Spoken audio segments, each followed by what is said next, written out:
If you're not careful, you fall in the canal. You gotta. And yesterday I like grabbed this like it was gonna help me, and it's like fully not even stable. Oh, this is Benny. Benny is like the protector of the realm. He's fucking vicious. Don't touch him. He's got fleas. But he is the reason, I swear, he's the reason we've never had mice or rats. Like, none of these warehouses have mice or rats, which is unheard of and weird because we're by the canal, we're in London, there should be mice. Never once had an issue. This boy right here protects us. I'm a bit scared to walk past him. I know.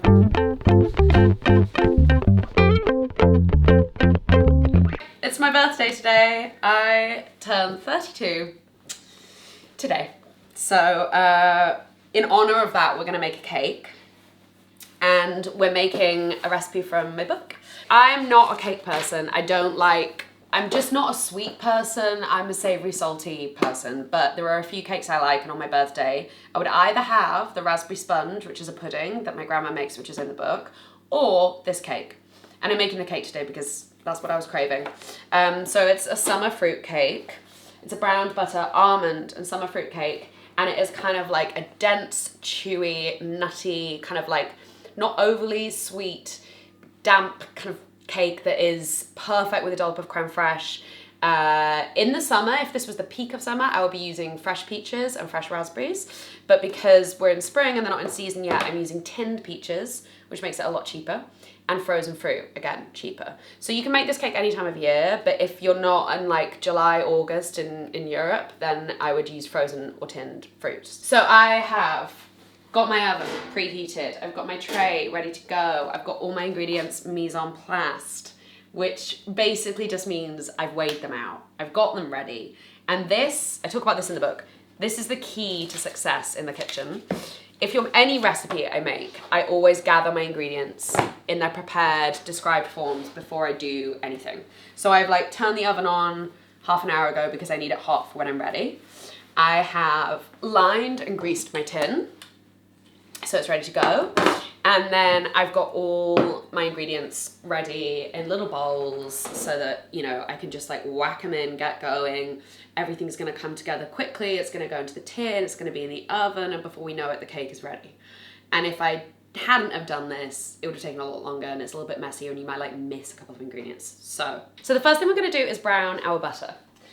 So I have 250 grams of unsalted butter in a pan, and I'm gonna whack it on a fairly high heat, so I just wanna get it cranking. Browning butter is a really good technique for baking to learn. It gives your bakes a kind of like nutty, more caramelized flavor, and it will also give you a darker color. So if you're making a chocolate chip cookie and you use brown butter, it would be a little bit browner and taste more nutty and caramelized. For the purposes of this cake, we're gonna brown 250 grams of butter. So you just melt it until it's completely melted, you get it bubbling, and then you keep mixing the whole time, and what happens is the milk solids separate from the fat in the butter, which is sort of clarified butter if you were to take out the milk solids, but we're not going to do that. We're going to keep stirring, and those milk solids will brown. There is a very fine line between browned butter and burned butter, so you have to keep an eye, and when you get to that point where the milk solids are browning, it's going to like foam up and get really big, and it's quite easy for it to explode over the pan, so you turn the heat down, stir, stir, stir, stir, stir, stir, stir, and just keep a real good eye on it. We're doing this first because we want it to cool slightly before we then add it to the rest of the ingredients, because we don't want to end up with scrambled eggs. This spatula you're holding, I've recently bought one. Did you? They're a game changer. Game changer. I actually had a really bad experience, which was a big learning for me when I was like in my early 20s and I was a PA to a chef. And she asked me to get a bunch of spatulas for the kitchen, and I was like, not a problem. Went on to Nisbet's, ordered a bunch of spatulas, and what came were this, but with a white handle, which means they're not heat proof. So the red handle means it's heat proof, and I bought a bunch that were not. And they had to be sent back, and I was in trouble, and it was not a good day for Rosie. But yeah, they're a game changer. They're like really durable, they're heat proof, so you could just like leave them in the pan, they're not gonna melt, and super cheap. Yeah, they were like £5. Right. Cousin Dan told me to buy one, and I was like, yeah. Cousin Dan would know. Cousin Dan, our cousin, is also a chef. He knows what he's doing, and a baker. My hot tip is Nisbet's. Just actually look at Nisbet's. My apron comes from Nisbet's. This comes from Nisbet's. Like all our gastropans, like so much, like professional cooking equipment that actually makes your home cooking experience so much easier.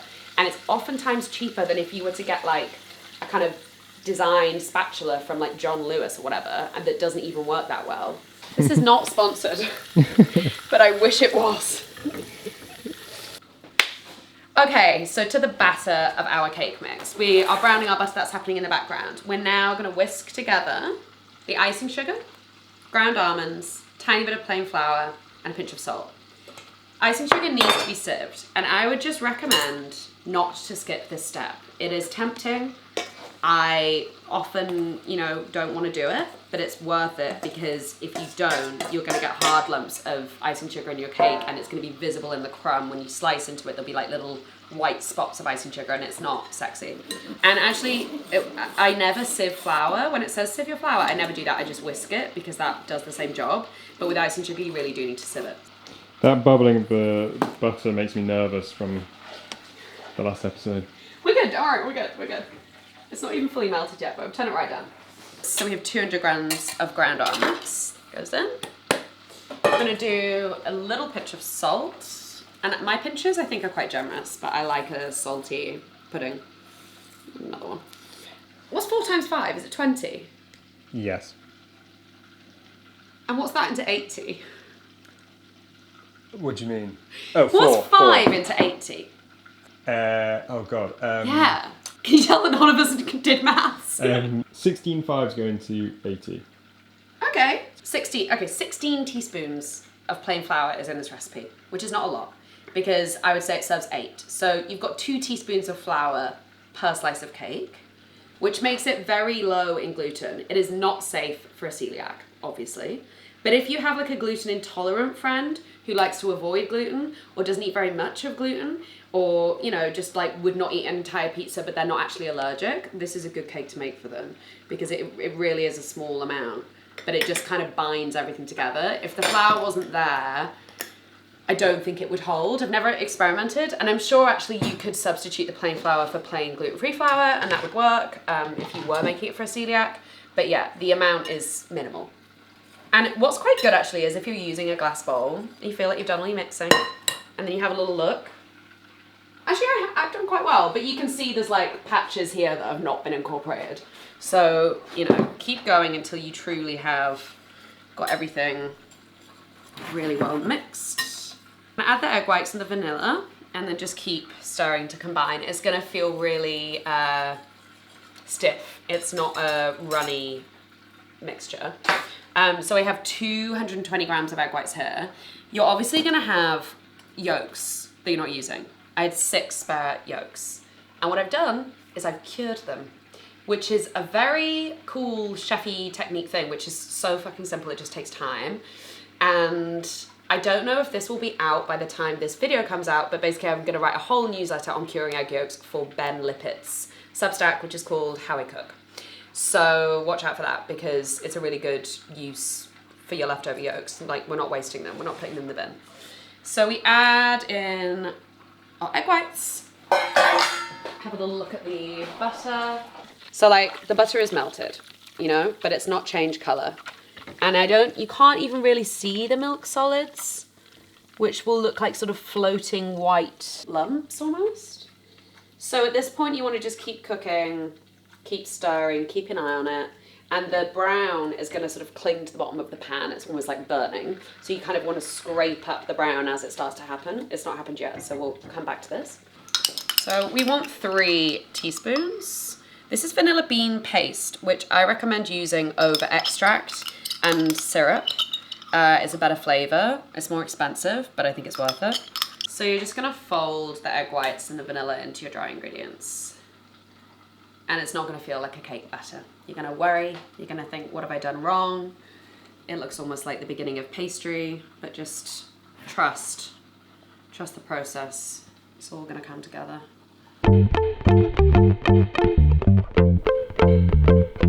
So nice making these recipes because I've not made them since I tested them for the book, which was literally over a year ago now. Is it weird, like you're referencing your own book? Yeah. Yeah, Oh, it's really weird. It's really weird. It's cool, but it's weird. That's mixed enough. You don't want to overmix. You just get it to the point where it's like looking smooth and it's nice and consistent and there are no dry lumps of flour. We go back to the butter now because something is happening. Okay, so now you can see the milk solids. They're kind of at the bottom here. I don't know whether you can get it on camera because it will start foaming up now, but at the bottom, there'll be visible flakes of kind of white milk solids. It's reduced by quite a lot. So I'm going to crank the heat a little bit now just to speed up the process. And I'm whisking consistently. There comes a point where you can't see the butter, you can't see the colour because the foam is too intense. And so you have to kind of like tip your pan and scrape the foam up to... But you can already see that that is browner than it was a minute ago. The risk with browning butter is like, you look at it for so long because you don't want to burn it, that your eyes get adjusted to the colour and then you can't really tell it's browning anymore, but it is browning. And I always have to like look away, look at something white and then look back at it to be like, okay, it's happening. It's a lot browner at the bottom now. There's also a specific smell, isn't there? Yeah, which sadly for me, I'm not party to. I did. But for everyone else, you'll smell it. I don't know what it smells like. Well, but I'll describe it. Well, funny enough, it smells like brown butter, but like Yeah. it's a caramel. It's a caramelly, nutty sweet smell. This is now like when you see those little patches underneath, it's brown. You know. What you can do is just take it off the heat, and actually, what you're seeing is now that's the brown. Okay. So actually, we just took it off at the right moment because any more, I think, we would be at burn. But these flakes of milk solids are what's going to give you the brown butter flavour and the colour. Okay, so we want it to cool, so you're not going to keep it in your pan. It doesn't have to cool completely, but you just don't want it. This is like roasting hot and it would really burn you, so you've got to be careful. We want it to be slightly cooler than that roasting hot so that it doesn't cook the egg yolks when it goes into the pan. You'll see it as I pour.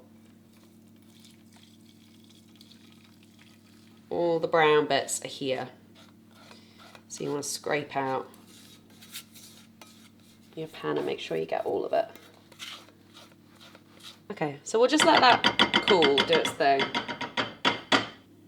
This is the part where we would go to an ad break if we were on television because I'm going to do the washing up.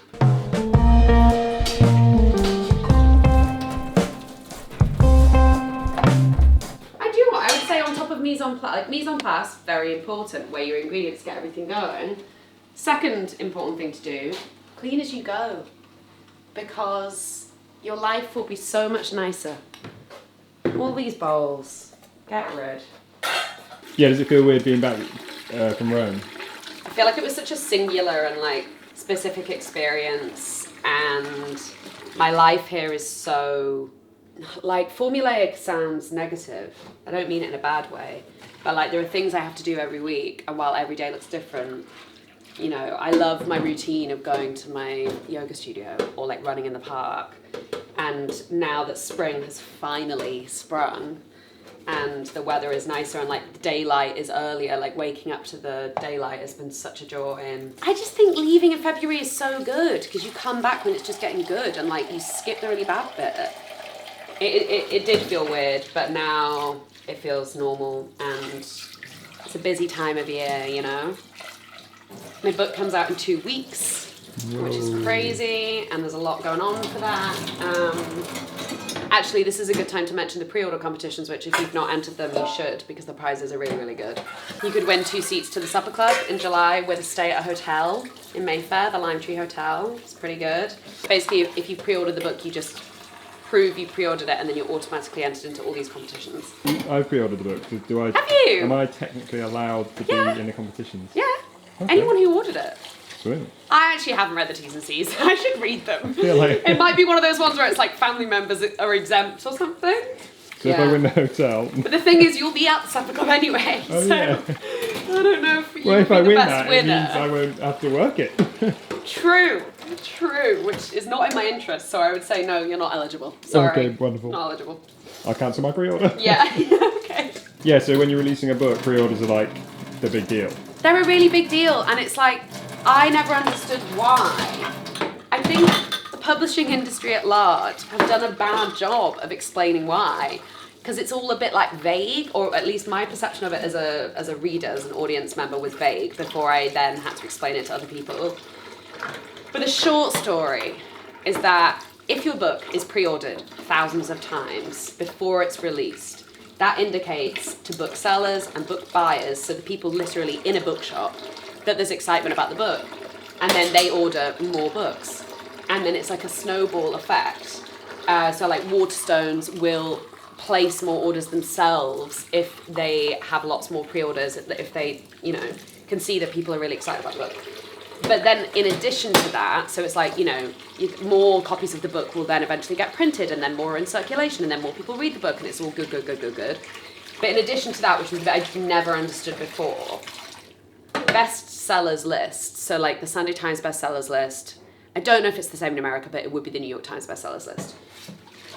The figures that they're calculated on, so they're literally just calculated on numbers of books that are sold, which makes sense. But the way they calculate the figures is the first week that your book is out, so from the day it's published, for me that's May the 1st, until May the 8th, they count all of those sales for that week, but also everything that came before, and they put that into your first week of sales. And then that figure is what determines whether you make it onto the Sunday Times bestsellers list.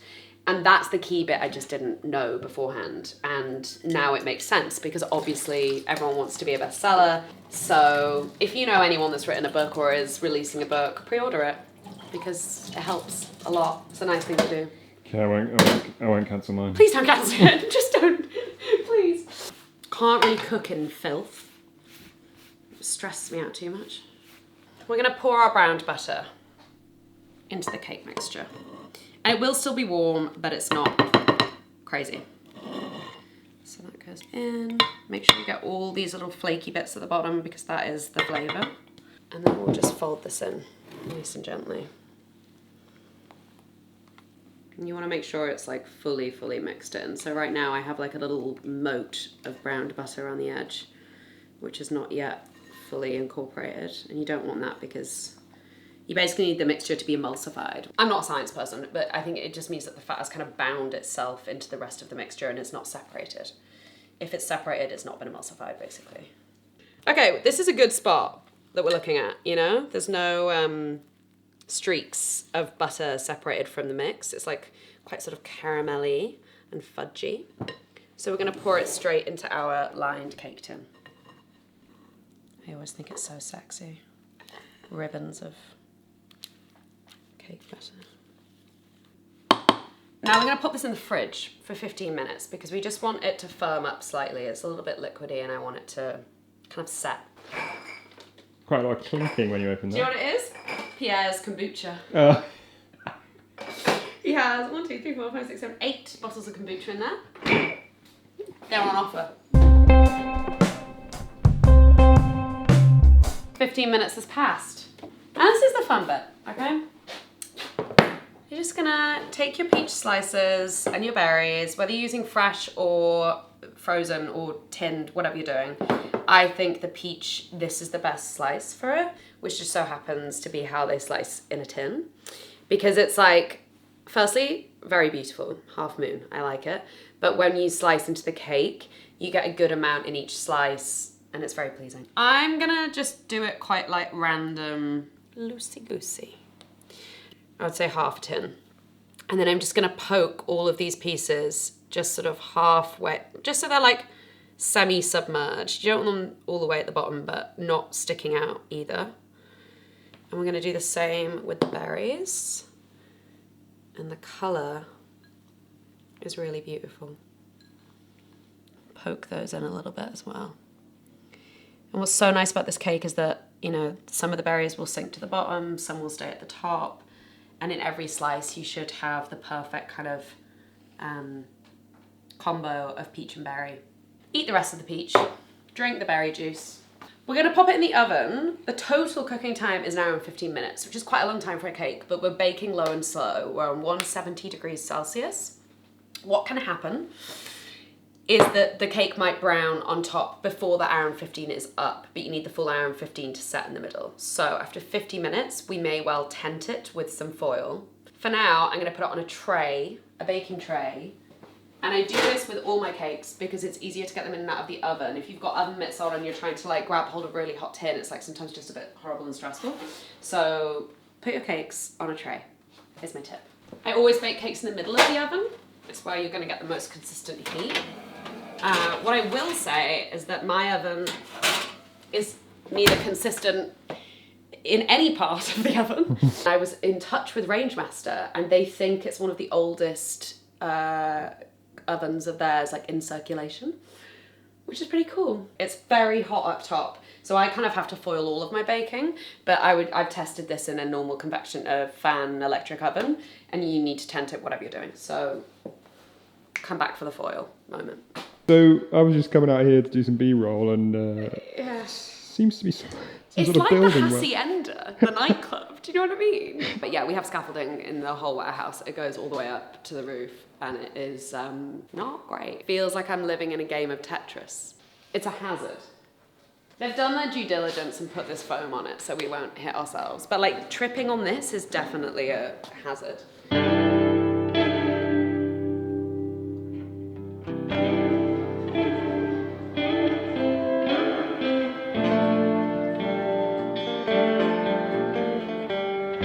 Cake's in the oven. We have a rare day of sunshine in Hackney Wick, so we're just gonna soak it up, get the Vit D. This is the pontoon. It's a floating piece of wood on the canal, the glorious Regent's Canal, and it's nice. It's like our only outdoor space, but we share it with like every other warehouse unit in our little community. And as you might be able to hear, there's parties left, right and centre. It's midday, but the raves have begun, which is pretty much from around this time of year all the way through to like September. There'll be day parties happening. Oh yeah, there it is. West Ham Stadium. You're a lucky girl. Lucky lady. Day raves in West Ham Stadium. This time of year, I think it's so classic to, at the first sight of sun, go a bit too hard, stay out a bit too long, drink a little bit too much, and then deeply, deeply regret it. So that's a note to myself. Yeah, it sounds like you told Don't do yourself. that, you know? It's been 50 minutes. We're going to check on her cake. Ah! She's looking good. She's still super raw, you know? This is like not a done cake, but I like the level of brown that we've achieved. And I don't want her to go any browner. And she may go like slightly browner even with the foil on, but this is looking really beautiful. So take some foil and very, very loosely touch it around the edges. And then it's gonna keep her safe. So now we're gonna give her another 25 minutes. I'd probably check after 20 and then keep checking every 5 minutes until it's done. And this is just the case by case like oven scenario. Your oven might be hotter than mine. Keep an eye, check. Yeah, we actually used to eat dinner out here all the time. Like, if it was sunny, we just like break. But everyone tries to get this spot. So there's like, every single unit will like want to do that. So it's not always available. Sometimes I'll even like read, have my coffee here in the morning, ocean views.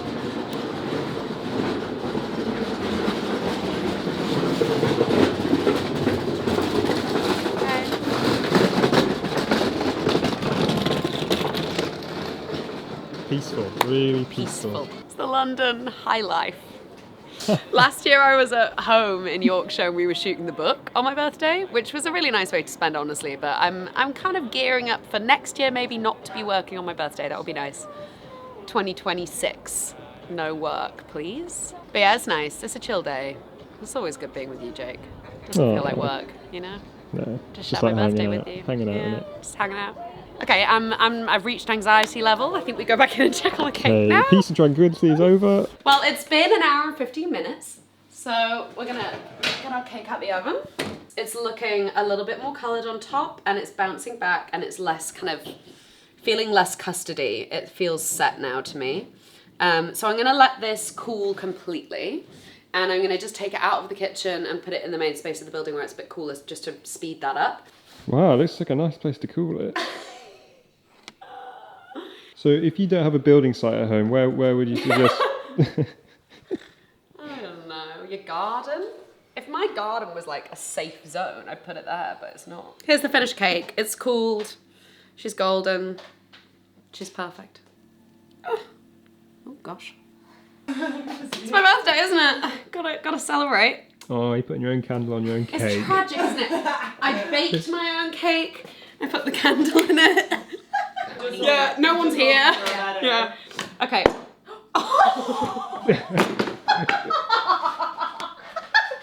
I wish for the creme fraiche to fall over. I can't believe Virginia was here to see that. This is like... It's so perfect. It's so perfect. Well, good job I got another pot. My one sad little candle. Oh my god. So when you're doing it at home, you need to put one blob on the table and then one in the This is actually a very avant-garde food styling technique. It's called Oops, I Dropped the Creme Fraiche. Virginia thinks I should call the next book Oops, I Stained It Again. Birthday wish. That's good. wish for some more creme fraiche. Wow, I got quite a lot of icing sugar in my face. Whatever, carry on. Okay. Virginia's dead. One big wish. It's like a genie was going to come out of it. I can taste it in the air. So can I. Quite nice though, isn't it? Yeah, sweet. Oh. Nice. Throw this on it, I guess. Slams. Okay, who gets the first slice? Virginia? For the birthday girl. Yeah, surely. Birthday girl will get the last Thank you. slice. This is the browned butter summer fruit almond cake. Should we open a bottle of wine? Oh, do we have a bottle of wine? Maybe. Thanks so much. This is all I want for my birthday.